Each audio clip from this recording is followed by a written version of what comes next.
IT에 관한 이야기를 가장 쉽게 전달해드리는 이인북의 IT 트렌드 일답니다. 안녕하세요. 일상 속 IT 이야기 드리는 시간, 아침길, 출근길 IT 소식 전해드립니다. 오후에 들으시는 분들도 계시고 저녁에 들으시는 분들도 계시지만 괜찮습니다. 오늘 하루가 지나가기 전에 꼭 한번 IT 소식은 정리하고 넘어가죠. 자, 오늘 첫 번째 이야기는 우울한 소식입니다. 싸이월드가 또 오픈이 연기가 됐어요. 7월 5일로 이야기 됐으니까 바로 어제였는데 6시까지 기다렸다가 오픈되는 줄 알았었는데 보다 보니까 또 연기가 됐다고 떴습니다. 4주 동안 연기가 됐고요.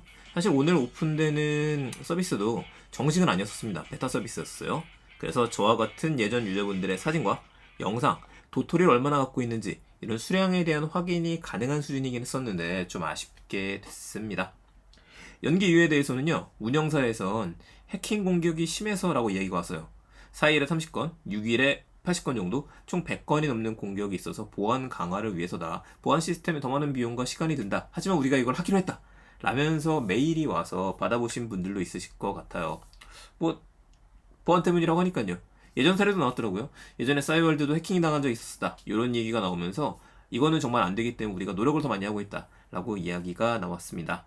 근데 그런 이슈도 있겠지만 아직 내부에서 시스템적인 문제가 있는 것도 아닐까? 라는 생각도 한번 해보게 됩니다. 이건 어쩔 수 없다고 생각이 드는 게 오래전 DB를 가지고 생활했잖아요. 그걸 가지고 새로 작업하다 보니까 문제는 발생할 수 있었을 거라고 생각을 합니다.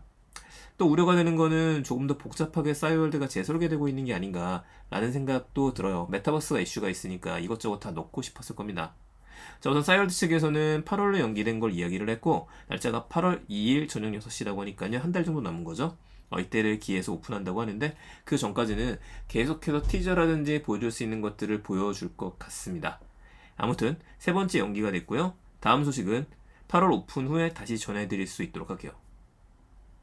두 번째입니다. 아마존의 CEO 제프 베조스가 약속을 지켰습니다. 은퇴하기로 했었거든요.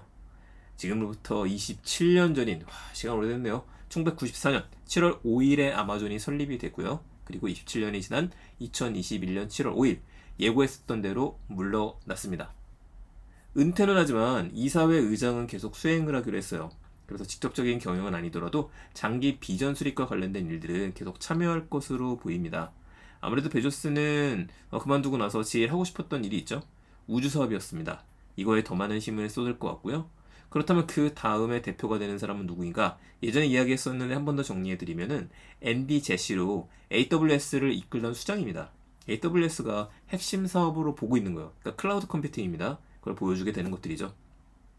자, 대표가 되면서 돈을 받아야겠죠? 10년에 걸쳐서 주식을 6만 1000주를 받기로 했다고 합니다. 달러는 필요 없으니까 하나로 바꾸게 되면은 이게 2430억이라고 합니다. 30억이 아니에요. 2430억입니다. 10년에 걸쳐. 20년도 할 수 있겠네요. 아마존의 대표니까 이 정도는 받겠지만 정말 대단하지 않나요? 그럼 돈 때문에 흔들리겠네? 아니에요. 앤디 제시 이분이 이미 오른팔로다 20년 넘게 아마존에 있었습니다. 그래서 아마존 주식을 현재 0.02%, 0.02%만 해도 얼마냐? 이게 3,410억 정도라고 하네요. 이미 돈이 있는 거예요, 충분하게. 그래서 돈 때문에 흔들릴 사람은 아니다. 이렇게 봐야 될 것 같고요. 자, 제프 베조스 멋진 사람입니다. 이번 달 우주여행도 앞두고 있습니다. 기념으로 해서 여행까지. 이거 잘 맞췄네요. 그게 되어져 있는데 앞으로 이 사업에 더 많은 신경을 쓸 것 같네요. 멋지게 떠나는 베조스 박수 쳐줘야 될 것 같습니다. 세 번째 얘기입니다. 리처드 브랜슨이 11일에 우주여행을 시작한다라고 하는 소식입니다. 7월은 우주여행의 달이 돼버렸습니다. 지난번에 제프 베조스의 우주여행 이야기 드리면서 블루 오리진이 있고 블루 오리진과 이게 제프 베조스 거죠. 스페이스 X 이건 앨런 머스크 이 두 개의 각축전과 더불어서 잊지 말아야 될 분 리처드 브랜슨이 있다. 버진그룹의 리처드 브랜슨 한다면 하는 남자거든요. 열기구를 타고 대서양을 건너기도 하고 위대한 사람입니다. 자, 이 사람 잊지 말아야 된다는 이야기도 드렸었는데 역시나 멋진 모습이죠. 11일에 가장 먼저 VSS 우주선을 타고 날아오른다고 합니다. 제일 먼저 날아가요. 이게 무려 한 9일 정도? 그 정도 지금 빠른 겁니다. 제프 베조스가 제일 처음 날아갈 줄 알았는데 아쉽게 됐죠. 총 6명이 함께 하고요. 지금 화면에 보이는 모습입니다. 고도 88km에 도달한 다음에는 우주선의 실내 환경, 무중력 경험, 우주여행 승객에게 보여줄 수 있는 지구 조망, 그러니까 조망권 같은 것들이거든요. 이렇게 보면 잘 보일까? 이런 것들을 다양하게 테스트한다 그래요. 이런 것들에 신경을 쓰는 이유는 하나밖에 없을 겁니다. 아무래도 버진 항공을 운영한 경험이 있기 때문이죠. 유명한 사례 있잖아요. 무인도에 갔었을 때 비행기가 늦게 뜬다라고 하니까 거기 있는 사람들하고 함께 비행기를 전세해가지고 이동을 했었다. 여기서 사업 기회를 발견했더라. 내가 상상하면 현실이 된다. 아직까지도 저 입에 꽂혀있는 멋진 책 중에 하나입니다.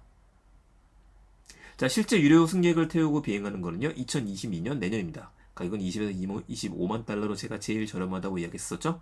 톰 행크스하고 디카프리오 등 유명인들 600명이 이미 구매를 했다라고 해요. 내년부터는 순차적으로 인스타에서 만날 수 있을 것 같아요. 제프 베조스는 첫 번째란 타이틀을 읽게 돼서 좀 아쉽습니다. 하지만 지켜보는 우리들의 입장에서는요, 얼마 안 남았죠. 11일 두근거리는 마음으로 지켜볼 수 있게 됐습니다. 유튜브에서 생방송도 한다라고 하니까 저도 생방송을 볼 거고요. 여러분도 함께 보시면서 11일 달력에 표시해놨다가 그날 같이 재밌는 것들, 우리가 진짜 인류가 우주 여행을 누구나 할 수 있는 시대가 됐구나, 그때를 지켜볼 수 있을 것 같습니다. 그때 다시 한번 이야기 나누도록 하죠. 자, IT에 대한 이야기들 세 가지 소식이었습니다. 싸이월드 오픈 연기에 대한 이야기, 제프 베조스 은퇴에 대한 이야기, 리처드 브랜슨 11일에 우주여행을 시작한다는 이야기, 세 가지 기억해 주시고요. 저는 내일 또 더 재밌는 이야기들 가지고 찾아뵙겠습니다. 내용 괜찮으셨으면 다른 분들한테 공유하는 거 잊지 말아주세요. 내일 뵙겠습니다. 일상 IT였습니다.